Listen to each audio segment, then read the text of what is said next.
Welcome back to my YouTube channel world literature. आज जो topic हम लोग डिस्कस करने वाले हैं वो है lights out by Manjula Padmanabhan. Actually में ये प्ले है मंजुला का जिसको हम लोग डिस्कस करने वाले हैं। ये पब्लिश हुआ था 1983 में और ये एक रियलिस्टिक प्ले है।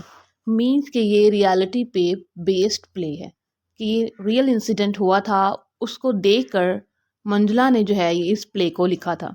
अगर मैं फर्दर अपने राइटर की बात करूं तो इनकी बर्थ हुई थी 23 जून 1953 को। इंडियन प्लेराइट हैं, जर्नलिस्ट हैं, कॉमिक स्ट्रिप आर्टिस्ट हैं और साथ ही साथ बच्चों की जो बुक्स होती हैं उनकी ये ऑथर है। मीन्स कि इन्होंने उसके लिए शॉर्ट स्टोरीज बहुत ज़्यादा लिखी हैं।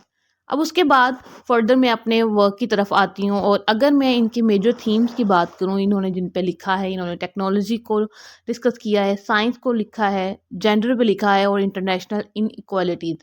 इन सब थीम्स पे इन्होंने अपने जो भी लिटरेरी वर्क्स हैं वो लिखे हैं।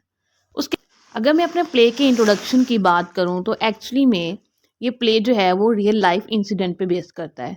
मींस के मुंबई में जो है वो ये नाइट का इंसिडेंट है, वहाँ पे वुमेन को जो है वो रेप किया जाता है, गैंग रेप होता है, उस पे बेस करती है ये स्टोरी। इस पे जो है ना ड्रामा क्रिटिक जयंत जो है वो कहती हैं कि ये जो प्ले है ये एक ब्लैक कॉमेडी है। इसके अंदर जो है उस इंसिडेंट की बात की गई है जिसको हम लोग एज अ ह्यूमन बीइंग जो है वो सिर्फ देखते हैं और हम उसको सिर्फ देख के जो है ना वो डिनाई कर देते हैं। हम उसके ऊपर कोई एक्शन नहीं लेते कि वुमेन को किस तरह से एक्सप्लॉइट किया जाता है, किस तरह से उनको रेप किया जाता है या फिर सोसाइटी में उनको इक्वल जो राइट्स हैं वो नहीं दिए जाते। अब इस इंसिडेंट को अगर आप डीप सेंस में फील करें तो you can feel this story. आप इस स्टोरी को का जो एसेंस है उसको फील कर सकेंगे। अब आते हैं हम अपने करेक्टर्स की तरफ। सबसे पहले लीला हमारे पास करेक्टर एंड भास्कर, ये दोनों हस्बैंड एंड वाइफ हैं जो कि मिडिल क्लास फैमिली से बिलोंग करते हैं। मोहन जो है कि इसका फ्रेंड है भास्कर का। थर्ड में नैना एंड सुरिंदर हैं जो कि हस्बैंड एंड वाइफ हैं, ये भी इनके नेबर में फ्रेंड्स रहते हैं। अब ये जो है वो हमारे मेन करेक्टर्स हैं जो कि इस स्टोरी में आएंगे। स्टोरी की जो समरी है वो हम लोग देख लेते हैं। समरी स्टार्ट कैसे होती है कि सबसे पहले जो भास्कर एंड लीला है ये एक मिडिल क्लास कपल है जो कि मुंबई में एक बिल्डिंग है, वहाँ पे सेंटा क्रूज जो बिल्डिंग है वहाँ पे 6th फ्लोर में ये ना रहते हैं। अब जब वहाँ पे ये रह रहे होते हैं तो इनको क्या होता है कि इनके आसपास से ना इनको कुछ आवाज़ें सुनाई देती हैं। अब वो आवाज़ें किस चीज़ की हैं? Crying of women. अब जो लीला है उन आवाज़ों को सुनकर जो है ना वो बहुत ज़्यादा डिस्टर्ब हो जाती है, बट उसके हस्बैंड भास्कर पर कोई उसका असर नहीं होता, बल्कि वो अपनी वाइफ को कहता है कि तुम इन वॉइसेस को इग्नोर करो। अब ये जो है वॉइसेस इतना उसको डिस्टर्ब करती हैं कि उसको जो है वो अक्सर सोने भी नहीं देती।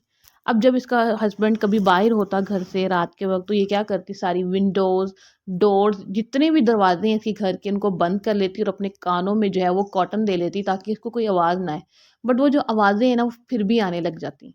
अब वो आवाज़ें थी किसकी? वो एक वुमन है जिसका जो है वो गैंग रेप होता है। उस वुमन की आवाज़ आती है कि मुझे बचाओ, बट उसकी हेल्प के लिए कोई जाता नहीं है। और ये वही आवाज़ें हैं जो कि लीला को बहुत ज़्यादा परेशान करती हैं। अब होता क्या है, भास्कर इस सारी सिचुएशन में पैसिव रहता है कि हमें इस मामले में जो है ना वो अपनी टांग नहीं अड़ानी चाहिए। अब वो उसको ये कहता है कि हमें इंटरफेयर नहीं करना चाहिए। अब जो लीला है वो इसको कहती है कि हम पुलिस में कंप्लेन करते हैं ताकि वो इनको अरेस्ट करें और इस वुमन को हम लोग जो है वो फ्रीडम दिलवाएं इस रेप से। बट उसका जो हस्बैंड है वो सिर्फ उस क्राइम को, उस ब्रुटेलिटी को जो है वो अपने सामने होता हुआ देख रहा है और उस वुमन की कोई हेल्प नहीं करता। और लीला को खुद को बहुत ज़्यादा बेबस समझती है कि मैं एक वुमन होकर दूसरी वुमन की जो है वो हेल्प नहीं कर रही। अब यहाँ पे जो लीला है वो खुद को पैसिव समझ के जो है वो बहुत ज़्यादा वीक समझती है।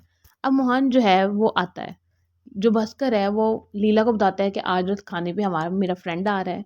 अब मोहन जो है वो फ्रेंड होता है भास्कर का जो आता है। अब ये दोनों भी इस रेप के बारे में डिस्कस करते हैं और ये डिस्कस करते हुए कहते हैं कि मे बी ये कोई रिलीजियस इंसिडेंट हो और वो सिर्फ इस चीज़ से बचने के लिए कि हम उनकी हेल्प करने क्यों जाएं उस विक्टिम की, वो उस विक्टिम को डिस्कस करते हैं, ना कि उस विक्टिम को बचाने के लिए जाते हैं। ये दोनों आपस में बैठे कन्वर्सेशन कर रहे होते हैं और उससे बचने के लिए कहते हैं कि मे बी कोई रिलीजियस एक्टिविटी है और इसी वजह से ये सारा कुछ हो रहा है। बट एक्चुअली में वो तो एक रेप था और उसकी हेल्प के लिए कोई नहीं जाता। ये सिर्फ दोनों बैठ के डिस्कशन कर रहे हैं, सिर्फ अपना टाइम पास कर रहे हैं और उसको बचाने के लिए कोई नहीं जा रहा है। और यहाँ से हमें सोसाइटी का फेस नज़र आता है। फर्दर स्टोरी में ये होता है कि जो बेजारे साउंड था ना वुमेन का, कि वो उसके चिल्लाने की, चीखने की आवाज़ें आ रही हैं, लेट मी गो, हेल्प मी, लेकिन कोई जाता ही नहीं है इस साउंड को सुनकर। वो उसकी आवाज़ें जो हैं वो लीला को बहुत ज़्यादा डिस्टर्ब करती हैं। अब वहीं पे क्या होता है कि नैना भी आ जाती है। अब नैना जो है वो लीला की फ्रेंड है, वो भी इनके नेबर में रहती हैं। अब ये दोनों आपस में डिस्कशन करती हैं कि मे बी ये कोई रिलीजियस एक्टिविटी है, बट नहीं, नैना कहती है कि ये कोई रिलीजियस एक्टिविटी बिल्कुल भी नहीं है। अब यहाँ पे नैना भी थोड़ी-सी क्यूरियस हो जाती है और थोड़ी-सी खौफ़ज़दा हो जाती है उन आवाज़ों को सुन के, और वो भी जो है ना वो उस वुमन की हेल्प करना चाहती है। अब नैना का जो हस्बैंड है ना वो सुरिंदर आ जाता है। अब वो सुरिंदर जो होता है वो काफ़ी पैशनेटेड होता है कि मैं उन सबको जाके मार दूँगा, लेकिन वो उस वुमन को बचाने की हिम्मत फिर भी किसी में नहीं थी। सिर्फ़ इनकी बातें ही थीं, लेकिन प्रैक्टिकली इन्होंने कोई ऐसा काम नहीं किया कि वो कुछ कर सकें। इवन कि ये प्रैक्टिकली वहाँ पे बैठे सिर्फ़ ये बातें कर रहे हैं कि हम जो है ना ये पिक्चर्स इनकी जाके कलेक्ट करते हैं और न्यूज़ वालों को दे देंगे कि किस तरह से यहाँ पे रेप होते हैं, ताकि हमें वहाँ से पैसे आएँगे। बट ये जब अभी प्लान कर रहे होते हैं ना वहाँ जाने से, तो उससे पहले ही जो है ना वो वहाँ से भाग जाते हैं जो रेपिस्ट होते हैं, और वुमेन की जो आवाज़ है वो आना बंद हो जाती है। अब यहाँ पे जो ये स्टोरी तो है वो ख़त्म हो जाती है। बट इस स्टोरी में एक बहुत ज़्यादा डीप मैसेज है कि हमारी सोसाइटी किस तरह से डार्कनेस में डूबी हुई है।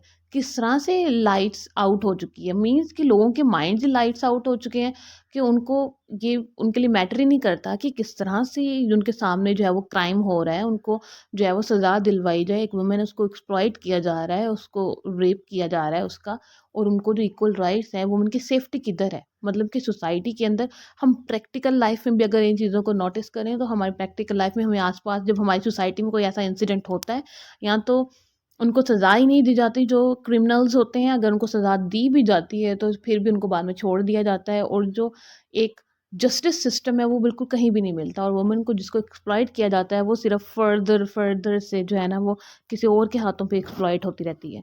हमारे इस प्ले के जो थीम्स है उसमें रियलिज्म है, क्योंकि ये रियलिटी पे बेस करता है। सोसाइटल इनसेंसिटिविटी है। सोसाइटल इनसेंसिटिविटी में जैसे में भास्कर का कैरेक्टर है, उसको कोई उसके लिए ये बात मैटर नहीं करती कि उस वुमन के साथ क्या हो रहा है, उनके नेबरहुड में क्या हो रहा है, चीखने चिल्लाने की आवाज़ें आ रही हैं, कोई हेल्प माँग रहा है, कोई वहाँ से उठ के जा नहीं रहा उसकी हेल्प करने के लिए। एक जो वुमन है वो सिर्फ़ चीखते चिल्लाती है, एक मदद माँगे जा रही है।